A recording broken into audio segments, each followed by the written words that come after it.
Welcome back. I'm Lynda Kinkade. The US market is reacting to a new report finding that 95% of companies have not seen a return on investment from Gen AI, and controversial comments from tech CEO Sam Altman, who says we're in an AI bubble. The OpenAI boss telling tech journalists that he believes investors are overly positive about AI development.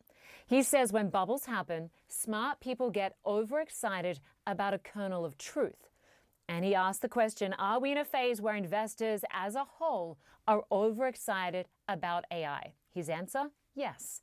The potential of overvaluing AI is sending the markets down. This is a live look at the NASDAQ, just down just under 1% there, as you can see. Tech-related stocks are leading that tumble, with both the chip maker NVIDIA and software developer Palantir also down. Well, joining us now for more is CNN's Clare Duffy.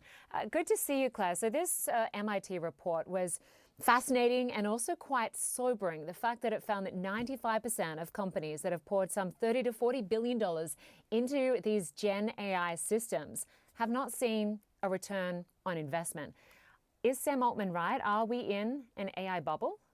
Yeah, Lynda, I mean, really stark results from this study, especially because we keep hearing, including from leaders of this industry, how every enterprise needs to have an AI strategy, needs to be adopting this technology. And yet, according to this study, only 5% of the companies that have rolled out AI pilot programs are actually seeing meaningful increases to their revenue. And certainly, I do think that Sam Altman might have a point, given that we've seen so many AI startups raking in these huge valuations, often with only 2 or 3 people, a handful of people running the companies. Before they even make a profit, they are raking in these huge valuations. It's likely that not all of those will succeed. But I also think it's worth noting, in terms of this enterprise adoption, this study finds that often the problem is not the quality of the AI model, but rather that companies don't yet really understand how to implement this new technology, how to update their processes to really make the most of AI. Yeah, it was interesting. One of the key findings of this report, Clare, was this learning gap in these AI gen systems where they weren't improving, learning from mistakes, or adapting over time. Could that potentially ease some of the concerns from white-collar workers who are worried about losing their jobs to AI?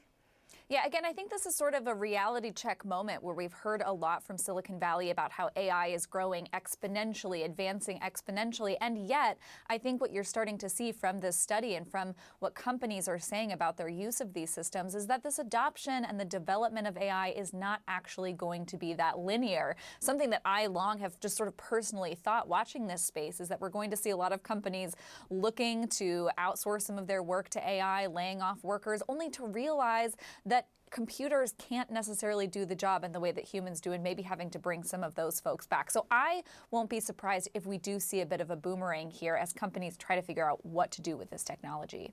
So just quickly, which sectors are hardest hit by the AI investment and its impact, and which sectors are doing okay?